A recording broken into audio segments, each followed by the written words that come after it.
Hello team, welcome to another ATP Geopolitics video with myself, Jonathan MS Pearce, as Ukraine War News Update, the first part thereof for the 23rd of February 2025. And of course, we're very close to the third anniversary of the war in Ukraine. I might try and do some kind of video tomorrow, maybe a live stream with some guests on. I really should have thought about that a little bit more. Andrew Mercado's just invited me on his tomorrow evening UK time, so there is that. I didn't do a geopolitics video yesterday due to my live stream, and so I have a massive one, no doubt, to talk you through today. But let's start where we normally start. Ukrainian general staff figures for the Russian losses for the day before. All the usual caveats apply, of course. You can find them in the description to the video below. We have some fairly typical numbers. 1,180 personnel lost is obviously high. It's above 1,000, but it's lower than we've seen earlier on, both this month and previously. But still significant. 7 tanks is less than we've seen. That's now dropping under the daily average. Troop carrying AFVs remains under the daily average at 12 and 54. Artillery systems is another huge, a huge tally in that category, which I don't know. It represents, I'm sure, an explicit attempt to utterly degrade the Russian artillery capacity. Really doing a tremendous job there, the Ukrainians, consistently over the recent days and weeks. Let's look at what Dell's statistics show us in terms of artillery. I'm going to get rid of my face as per normal, and we'll have a look. First of all, there's some daily average records. We have vehicles and fuel tanks have hit a 30-day rolling average record, and drones a 7-day and a 30-day rolling average record as well. That is of little surprise. Artillery, let's have a look at that, and we can see that there's a steepness that has returned to the gradient of the total line, and we can now see the trend line has really ticked back up in terms of what is happening with the Russian artillery being degraded. We're getting up to sort of equal to the record levels that we had seen previously, probably around this patch here, but also really good purple patch there, or I should say orange patch, for the Ukrainians. But we are seeing some really consistent high numbers again, including an equal record high over the last week. So the Ukrainians definitely doing a good job of degrading the Russian artillery. And the question is, what is the objective there? Obviously, it's great to get rid of that, but is there a larger objective going on? Is this for ahead of some kind of counterattack? Is it, have they got a new capability, etc., etc.? Whenever you see a change in statistics, the question is, well, why is that? Why is that? Okay, going back to the figures, we have 1 multiple launch rocket system, 1 anti-aircraft warfare system, so that's good news. 91 vehicles and fuel tanks is pretty high, but goodness me, even when you get to 91, you're thinking, oh, that's lower than we have seen it, because it's been well over 100, but it's still a huge number there. 3 pieces of special equipment. Interesting that the drones there are as low as 117, and I say as low as because last night was a record night, but of course the cutoff for drones is so halfway through the night before and halfway through last night. So if they all came in late last night, then they won't figure on these stats. We'll return to that in a while. As I have said for the last week, the bandwidth has been strangled by geopolitical news. There's much less footage I'm seeing online in my usual sources, as those sources are talking much more often about the peace deals and the rare earth mineral extortion and all that kind of stuff that's going on. Lots and lots to talk about concerning that, and we'll touch on it a little bit at the end of the video. Now, Ukrainian fighters here from the 110th Separate Motorized Rifle Brigade have released footage of a failed Russian assault at sunrise in Donetsk. 2 columns, 10 armoured vehicles tried to breach Ukrainian defences, but something went off script, and they didn't get too far, and I think sort of backed off, ran away and whatnot. But yeah, some destroyed vehicles there, MTLBs and APCs, other vehicles as well, getting taken out by, I'm not quite sure what, Well, actually, I say I'm not quite sure what FPV drones definitely taking the vehicles out before they cross the threshold of the tree line there. But yeah, FPV drones are just super prevalent. In fact, I was contacted by Zhenya this morning, who sent me a comment from an analyst that he has access to, that was talking about. He says, well, look, all the talk is about the record number 267 Shahid drones sent last night. That's a massive number of drones. It's a huge record. I'm sure we'll see it reflected tomorrow in the general staff stats. But last night was a big old record from the Russians. But he was saying people are ignoring what's going on with regular drones on the front line. And he said, since the beginning of February, an absolute record of using FPV drones has been set, more than 13,000. And this is from the Russians. Okay, so this is really important. Earlier, I wrote that this month an absolute record was set for the use of FPV drones in a day, more than 1,000. But literally a few days after my post, the next record was set, namely on February the 17th, where the ROV, so the Russians, used more than 1,150 FPV drones. So it looks like they've really ramped up their construction of FPV drones, like they have with Shahid drones as well. Based on these figures and taking into account the previous analysis of the use of FPV drones, I would like to immediately note that the restrictions imposed by China from September 2024 on the supply of dual-use products, especially FPV drones, for some reason do not work with Russia. It is increasingly difficult for Ukrainian volunteers to receive these products from China, and Russia from time to time records its use.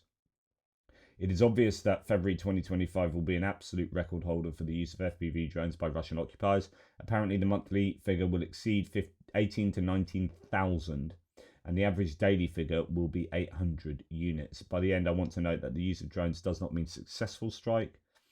The use is a launch, but not a defeat. The number of defeats is a separate statistic, which if someone tells you, you can safely call the SBU and hand over this woodpecker. I don't really know what that means. Well, I will note that the percentage of a successful strikes is much less than the total number of launches, but here is a problem. The more applications, the more difficult it is to counter them, and the defeat rate is stretched to something acceptable, especially when fiber optic means are used. So the more you use, it's not just the more in real terms successes you will have, but actually the percentage changes because you start overwhelming the ability to defend against them. So instead of like, oh, we only use 100 drones and 50% are taken out, then 50 get through. And if we use 200, that means 100 will get through. Well, actually, no, the more you use, the percentage changes from like 50% getting through to 60% getting through to 70% getting through. So the more you use, the overwhelmingly, the more are successful is the implication there. So that's a real worry for the Ukrainians, with the Russians using more and more FPV drones on the front. Now, we know that the Ukrainians have been doing that, and we've been celebrating that, and their production and procurement of drones has been pretty fantastic. They're claiming to make 4 million this year, and that's just their indigenous production, not international procurement. But the Russians are also playing that game too. Kyiv Independent reports.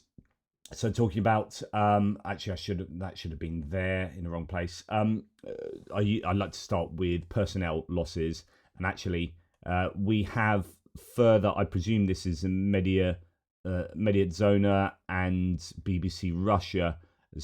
Yeah, here we go. The personnel losses that they have calculated, given the surveillance of Russian social media, and also just public announcements of funerals and deaths that have to be connected to the war. So it's an explicit linkage there. It's not just, oh, we think this guy was in the army, we're not 100% sure, but he's died, so therefore it's likely it was as a result of the war, so we're going to add him to the statistic. No, it is that they have these fairly decent thresholds and criteria that have to be met. And so therefore these numbers are going to be conservative. They don't include the DPR and LPR either. And there are some that suggest that this is only 45 to 65% of Russia's total casualties. And if that's the case, then I mean, let's just lump in the middle there 50% of their losses. Then this is suggesting that, broadly speaking, you got about 200,000 Russian dead. Okay, so the names now have gone up to over 95,000 of Russians who have died fighting in Ukraine, and they've been verified in that project between BBC Russia and Mediazona. Over 5,000 names have been added to the list since January the 24th. Quote, the project has been collecting data on losses, since February 2022.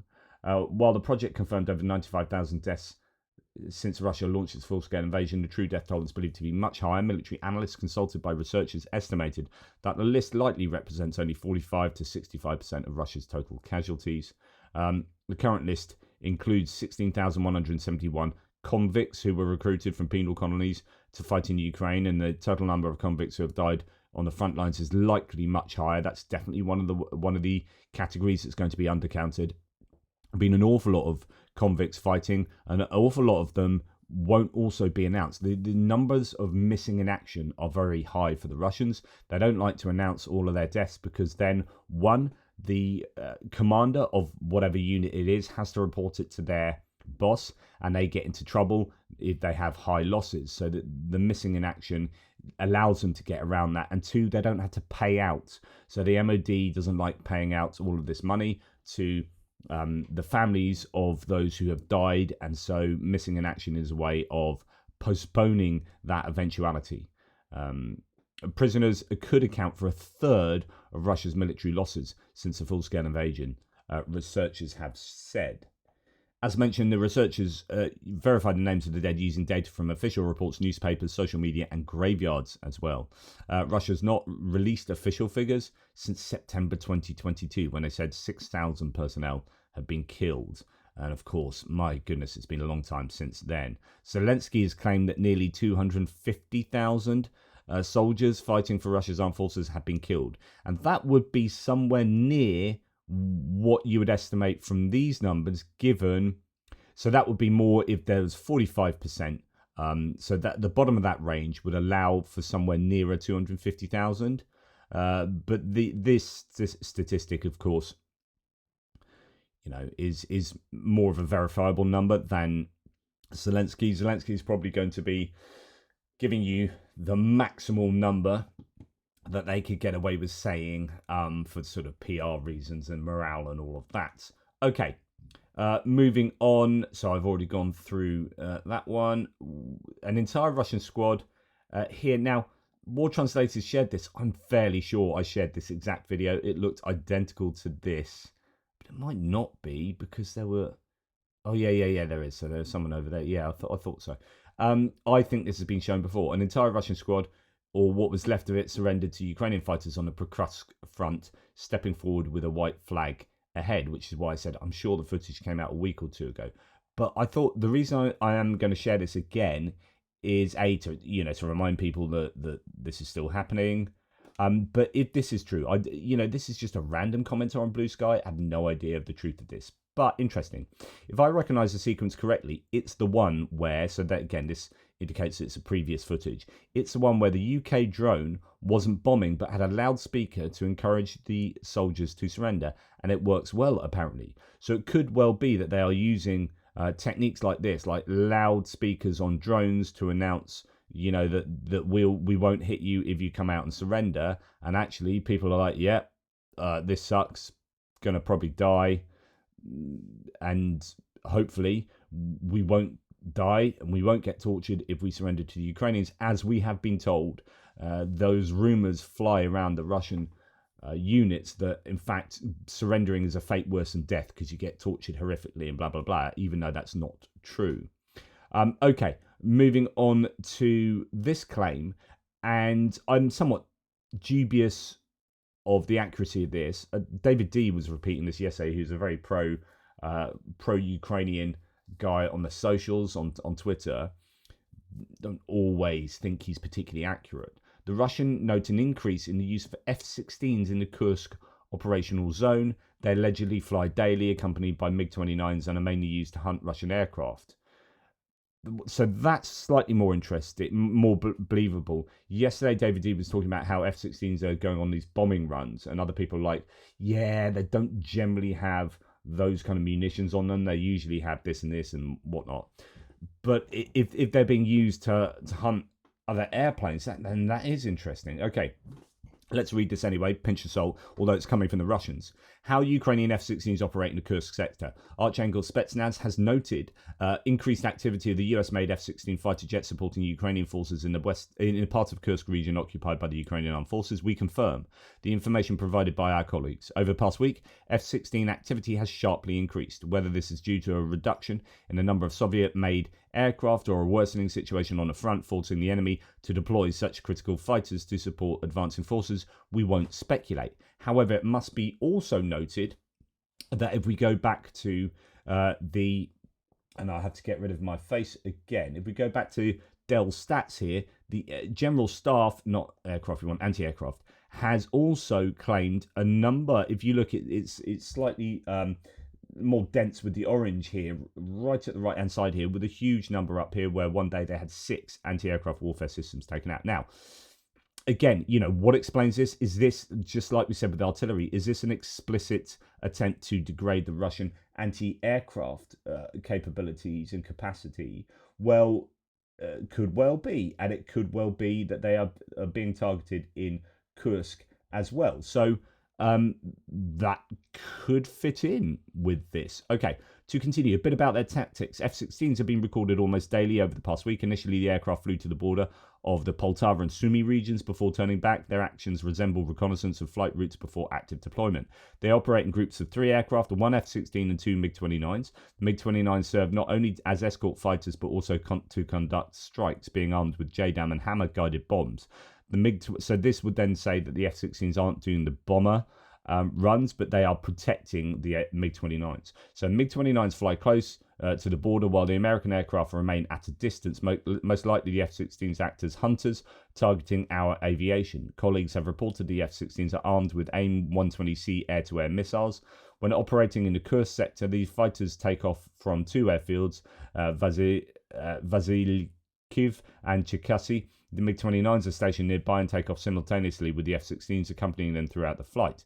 The latest engagement was recorded on February the 21st when they carried out 2 attacks in the Kursk region. During the first attack, the group consisting of 2 MiG-29s and an F-16 took off from Vasylkiv and flew almost to Sumy, from where 1 MiG-29 dropped a bomb from the Semenovka area towards Goevo in the Kursk region. The second MiG-29 positioned about 8 kilometers southwest of Sumy, and the F-16 approximately 25 kilometers further south provided air cover.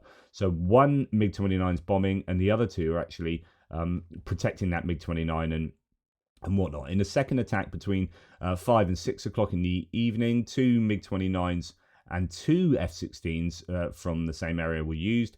However, this time our aerospace forces and air defense units disrupted the attack by setting a trap for the Ukrainian aircraft. As a result, at 5:59 on the 21st, 1 MiG-29 was shot down near Lipova Dolina, 75 kilometers southwest of Sumy, while the remaining aircraft retreated. So there's a big claim there of a MiG-29 being shot down. These air raids indicate the F-16s are indeed appearing more frequently near the front lines. In addition to the Kursk sector, radar surveillance has also detected them frequently in the Kharkovka and southern Donetsk sectors, and their use is likely to increase.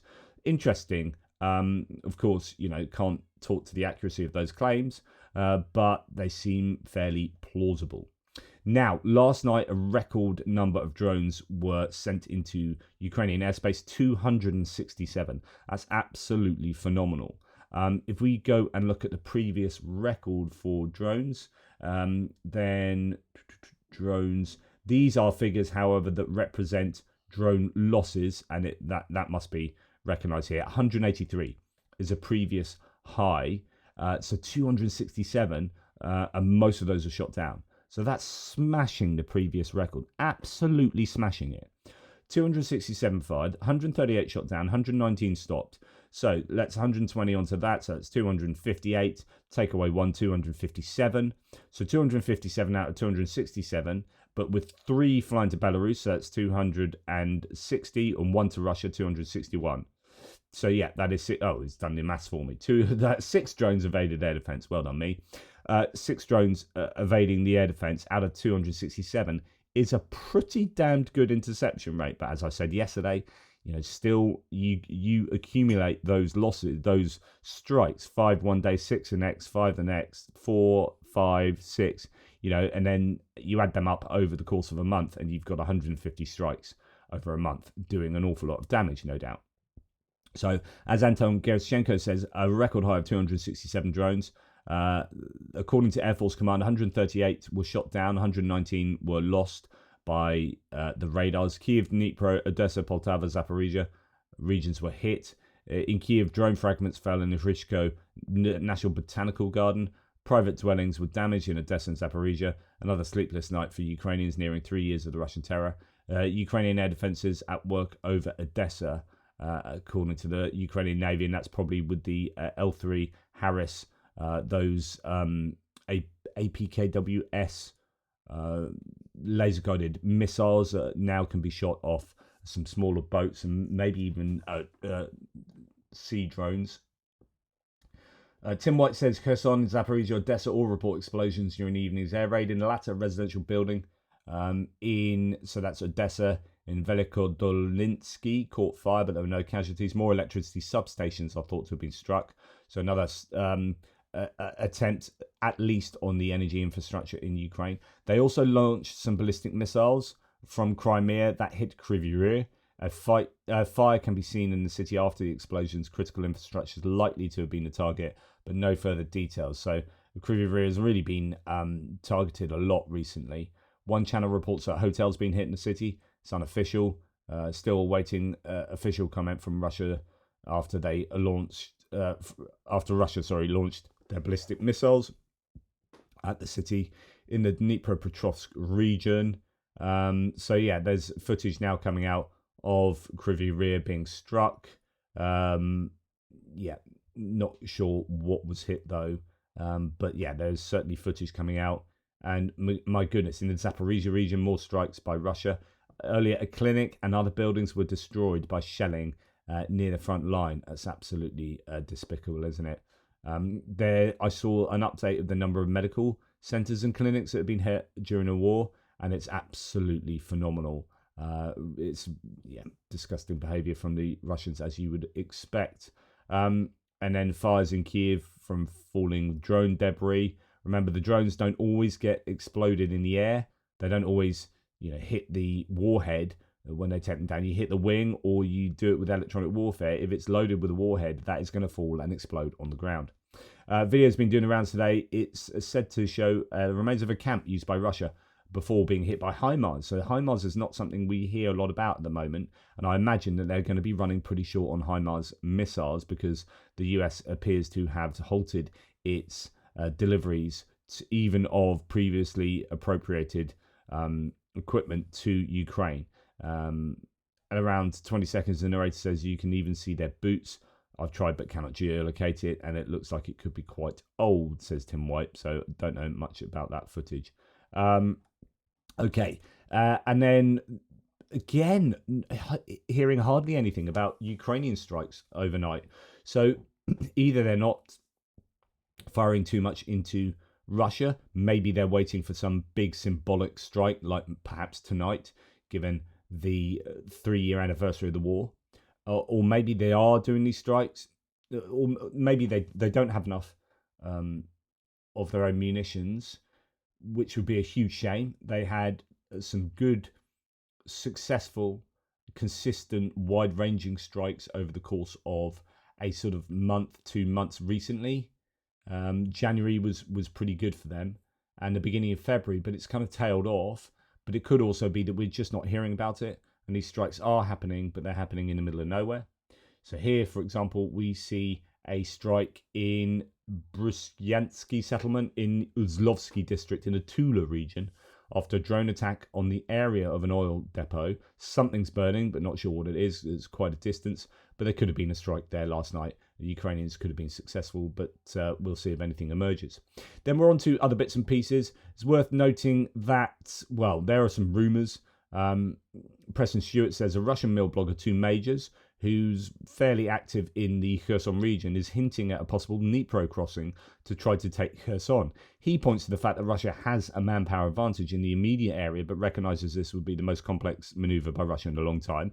Jakub Yanovsky from Oryx says, I hope they do try to cross it with a large force. It would be almost guaranteed to end up like Bilohorivka. If you remember the Bilohorivka crossing up on the Sversky Donetsk River, that he says this could be Bilohorivka on steroids, kind of a mess.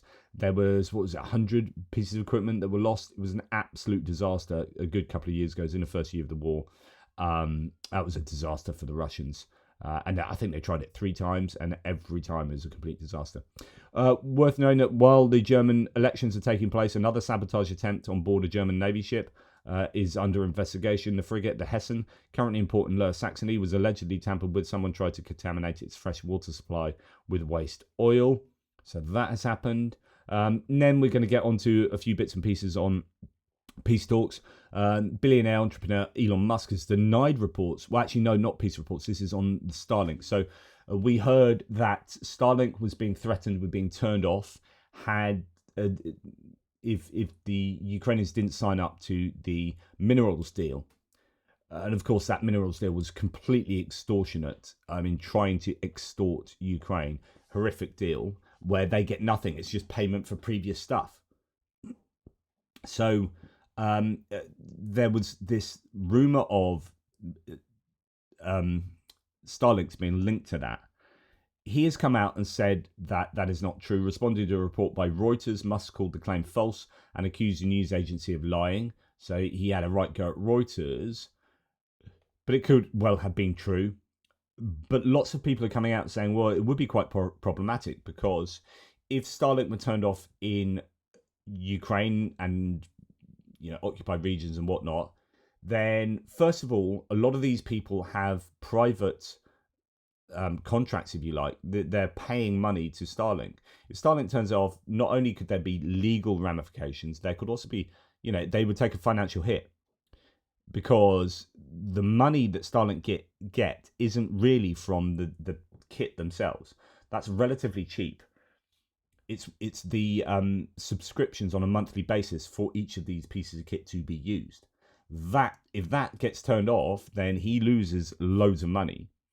But also, Poland have come out and said, hang on, if you turn that off, we are paying for an awful lot of Starlink's being used on the front line as part of one of the military packages we have given to Ukraine. So that's not cool. Like, this is us paying for that. You can't just turn that off.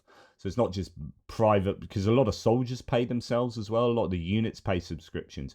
Poland's paying subscriptions. The DoD is doing that, but of course that's now under really the control of Elon Musk. And so on and so forth. So it's possibly not as easy as one might think. And then, of course, that will hurt the Russians as well, who appear to be using it to some degree. Then you've got a lot of people coming out saying, well, actually, we use alternatives to Starlink as well. So the Swedes and Germans have provided satellite alternatives. So it's not like the end of communications for the Ukrainians just like that. They do have other modes. Elon Musk has spread himself, though, has come out just one. Yeah, I'll talk more about in my military aid video other alternatives for Starlink and ramifications for that. Elon Musk is himself, though, spreading lots of false information about Ukraine. It's pretty terrible. He's basically fully 100% on Russia's side now. Really fascinating interview on Times Radio. Scott Lucas on Times Radio. He has basically, I say it's really interesting because he's basically expressed my entire views on what's been going on. You've got these two camps. And he also mentioned people that I think have been underestimated in this. So he talks about Donald Trump Jr. Donald Trump Jr. has gone full pro-Russian, right, and spreading disinformation. And that his noise around that group of people, and Stephen Miller, he mentions two people that I consistently mention. I've done it from a speculative point of view, knowing what they're like and knowing the position they're in. But he's done that kind of from a more knowledgeable point of view. So that's really interesting. He's saying that these people have the ear of Trump much more than Keith Kellogg, and he says that now Marco Rubio and Mike Waltz are compromised. Marco Rubio knows that if he goes against Trump, he loses his job to Richard Grenell, who is a horrible person, but will be taking over the Secretary of State role. So those two are beholden to Trump. Keith Kellogg has just been sidelined, and Trump is now having, his ear is being infected with the whisperings of, well, not even the whisperings, the shouting of these feral pro-Russian people, including his son. So, yeah, and Elon Musk. So Elon Musk is spreading consistently fake news about, in this case, it's the official of Zelensky's defense ministry stealing $46 million. We'll talk about the former head. So this particular claim that he's putting out there, here we have tip of the iceberg, and talking about this this news piece actually goes back to 2017, and so it's not relevant to now, and even before, and it's just really, really frustrating that Elon Musk is poisoning the Ukrainian well here. And at the same time, we've got the press secretary Levitt suggesting that the war in Ukraine could end this week. So she's announced that the president is confident that he would get the peace deal done this week. If that doesn't happen, these people need to be held to account. He's already told us it's going to be done in a day and before the inauguration. That was a lie. Now we're being told in a week. Really? Ukraine has rejected the demand. It's all about the fight.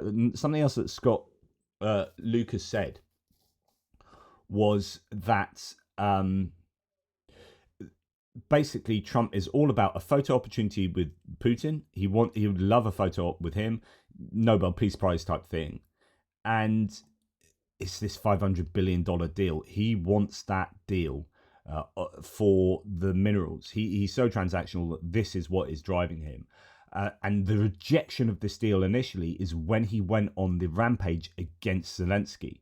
So Ukraine rejects the deal again, this $500 billion fund. They've said, well, you've only given us $100 billion, so this only needs to be $100 billion, not $500 billion. And of course, that's a sticking point. He's called it unjustified, as actual aid amounts to only $90 billion. Bloomberg reports negotiations are delayed due to disputed terms that Zelensky refuses to approve, and rightly so. So then I reported yesterday that Donald Trump had actually corrected himself and said, well, okay, it is only $100 billion of aid that we've given to Ukraine. Then, because he's been, I think, briefed on that, then he's gone to the CPAC, the Conservative Conference, which was like Wingnut City, and he's then regurgitated the lies. So Trump has now gone back to claiming that, well, he's claiming the US wants Ukraine's oil and rare earth metals, etc., etc. This is really important. Europe gave it in the form of a loan. They get their money back. That's false. We gave it in the form of nothing. So I want them to give us something for all of the money that we put up. And I'm going to try and get the war settled. And I'm going to try and get all that death ended. So that's all a lie, by the way. So the aid that Europe has given has been in completely giving them stuff, in grants, and the loans underwritten by frozen Russian assets. So it's Russia that's paying them back. It's not loans that Zelensky's going to have to pay back, and it's not that they're giving loans and we're giving free stuff. It's just complete mischaracterization of what's going on. Lies. So we're asking for rare earth and oil, anything we can get. He's just told you, we're asking for anything we can get. We want to screw them for anything we can get to repay for all that stuff that we gave them previously. But we feel so stupid. Here's Europe. And, it affects Europe. It doesn't really affect us, except we don't like to see two things. Number one, how Biden got us into this thing in the first place. He didn't get you into this. Jesus. Terrible. But why is it that he didn't... Other than, helping Ukraine for the US's strategic interests. ...ask for equalization. Europe should put up more money than us. But they even have. if you said they the do. Same thing, how come we went so far out front? And he didn't know that Europe gets his money back. They did it in the form of a loan. We don't get our money back. Nope. We get nothing. So we're getting our money back. We're going to get our money back because it's not fair. It's just not fair. So that's the only thing he's interested in. The way he gets his money back is that deal. So all that he cares about is a mineral deal. I just need to put that out there. That is it. Edward Hunter Christie, Trump keeps on lying about both the nature and the volume of European aid to Ukraine and in turn weaponizes his own lies to squeeze Ukraine. Our governments must contradict Trump publicly. We need a megaphone diplomacy by our governments to reclaim the narrative. Europe has given more aid to the US. 1. 2. Most European aid has been grants, not loans. 3. Main European loan to Ukraine is repaid not by Ukraine, but not by the EU, but by the EU taking profits from Russian assets that the EU has seized. Basically, Russia pays. And remember, Trump has closed down the unit that seizes Russian assets on behalf of the US government. So he's like complaining about, oh, look at what the EU did. Well, you can't do that now because you freaking closed that unit down, you dingbat. So it's just like, okay, you've changed sides.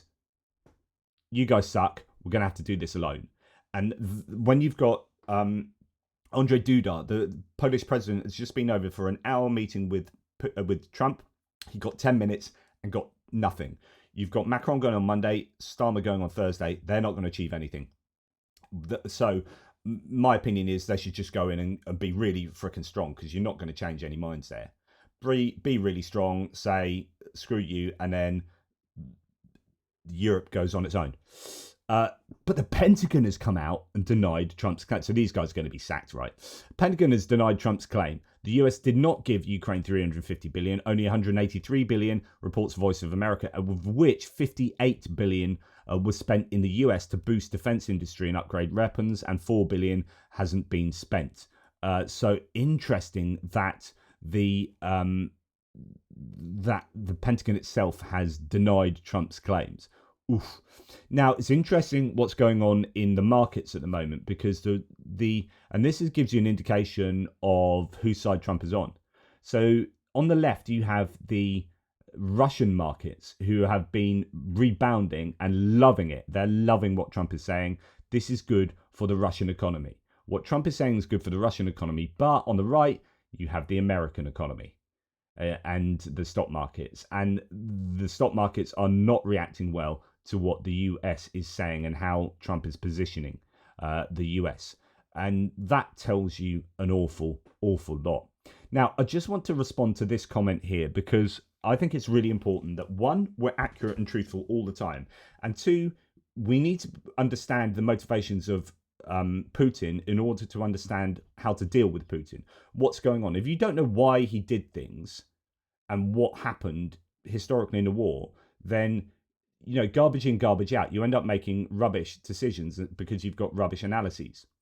I have consistently for a long time stated that the Russians started this war off as a special military operation, but they carried on calling it that because it was embarrassing for them to admit that they got into war, because they never planned on it being a war. But at the beginning, it genuinely was a special military operation. Now, I am not minimizing the frickin' war, so thank you, Jeremy, for your support, but please get away, he says, from almost minimizing the war.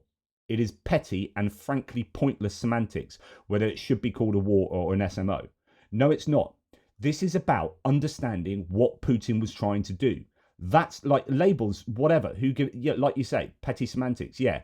But what we're doing is we're trying to understand what the plan was, right? If we don't understand, if you think I'm minimizing the war, then you don't understand what I've done for 3 years, for goodness sake.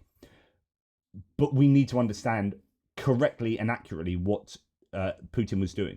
So he went in, sent in Rosgvardia, so the riot police, in often like large amounts of the equipment that initially went in was riot police equipment with riot police personnel, and they had parade uniforms, they had plans, and they had rations for only 5 days. That we know that was a 3-day operation to switch the government. They had one of two options: either Zelensky leaves the country and they just install their own government, or they assassinate Zelensky.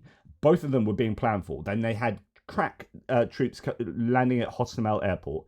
They were going to switch the government over and then spend 15 days clearing up with the Rosgvardia, so that any kind of dissent that was happening, you get your riot police to sort that out. Then you have people in parade uniforms, the parade around Kyiv. Job done. We've just dismantled the government. It's not war. We've executed a very quick 3-day military operation to topple a government. You topple that government, and then the entire country is effectively under your control because you install your own puppet Medvedchuk, right? Hostomel failed, and this is why some people say Hostomel was the key to this war. That Hostomel failed was arguably the key to Russia's failure in the SMO.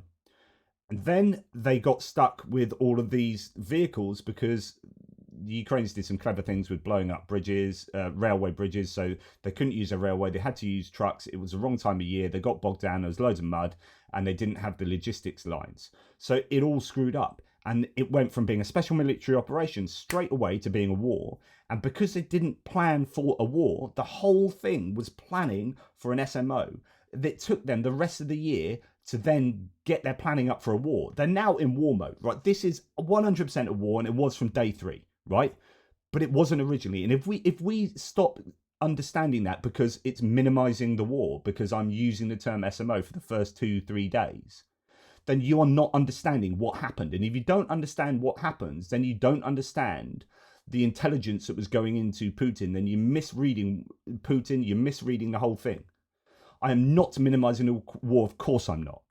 But please do not think that this is just about labeling. It's about understanding what Putin's plans were and how they were so wrong.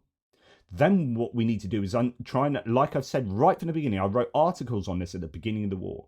How did Putin get the intelligence so wrong when we knew much better what Ukraine would do in standing up to the Russians? How is it that the second greatest army in the world and the KGB or the FSB were unable to predict that Ukraine would react in this way? Garbage in, garbage out. So really, I am not in any way minimizing the war. I'm understanding the war as accurately as possible. It is a war, and it's been a war since February the 27th, 2022. But from Putin's point of view, it initially was an SMO. And that's why he's so embarrassed now that it is a war. And it was a war straight away. Because he wasn't planning for it to be a war, that he still holds on to the idea it is an SMO. And it isn't. That is minimizing the war. To call it an SMO now, and at any point after day 3, is minimizing. It isn't a war now. It's obviously a war. It's a huge war. It's an absolutely catastrophic war. But he never planned it on being a war. And more fool him. Right, just to remind you of DZYGA'S and the campaign, please go and check out the live stream I did with Irina from DZYGA'S yesterday. It was fascinating. They're a great charity. We are working with them to raise money for thermal drones, really good Mavic 3 thermal drones. We are at the moment at almost $6,000 worth of fundraising. Please, can you do this for me? If you do fundraise at all for this, when you press donate, you go down to this part of the page. You have to click copy ATP for Triad comment. You have to put that in your payment details somewhere in the reference or the comment box, whether it's PayPal or Swift or monobank payment, card payment, wherever you can. You need to put that in there, donation notes, and then you need to, once you press that, it's copied to the clipboard, ATP for Triad, and that will link your payment to this particular campaign.